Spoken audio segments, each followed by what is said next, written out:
Mario is said by many to be the most famous character in video game history.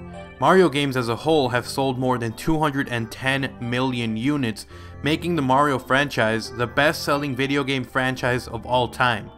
Outside of the Super Mario platform series, he has appeared in video games of other genres, including the Mario Kart Racing series, sports games such as Mario Tennis and Mario Golf, role-playing games such as Paper Mario and Super Mario RPG, and educational games such as Mario is Missing and Mario's Time Machine. He has inspired television shows, film, comics, and a line of licensed merchandise.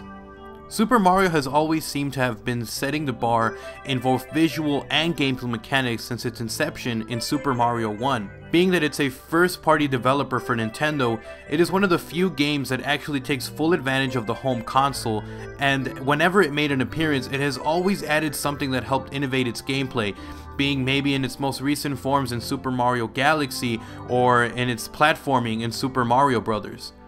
But none of the innovations were quite as big or as quite of an OMG moment as when it first appeared in glorious 3D on the Nintendo 64, coming in the form of Super Mario 64. In going from 2 to 3 dimensions, Super Mario 64 played an emphasis on exploration within vast worlds that require the player to complete multiple diverse missions, replacing the linear obstacle courses of traditional platform games. While doing so, it managed to preserve many gameplay elements and characters of earlier Mario games. The title is acclaimed by many critics and fans as one of the greatest and most revolutionary video games of all time. The reason that so many people were impressed with Super Mario 64 was because they had never seen a game go from 2D to 3D. Super Mario 64 was a launch title for the Nintendo 64, so when people first bought the console, they were amazed. They were amazed that a 3D world was capable, and they were amazed that a game like Super Mario, which was a 2D platformer, could transition into a 3D game so fluently and so amazingly with really no setbacks at all. As far as gameplay mechanics, Super Mario 64 set the bar.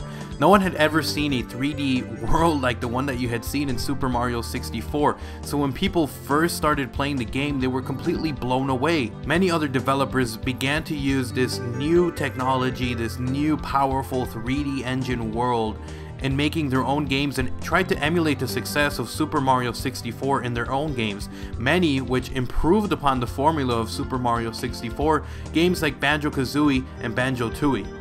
So why is it that Super Mario 64 is so important to video game history?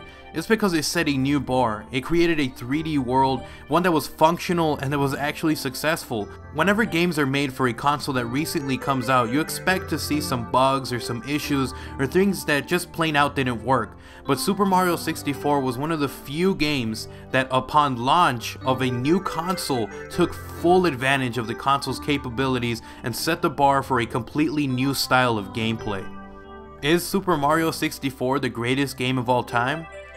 That's for another time and another place and another video, guys. I hope you guys enjoyed today's episode of retro video games. If you guys did, remember to slap a like on this video and also recommend a game down below that you guys think helped video gaming in general. It can be anything, kind of like the jump from 2D to 3D that Mario did. Or maybe you guys have another game that you guys just want me to review or do something. Leave a comment down below. Anyways, I hope you guys enjoyed. I'm RetroG. I'm out. Peace.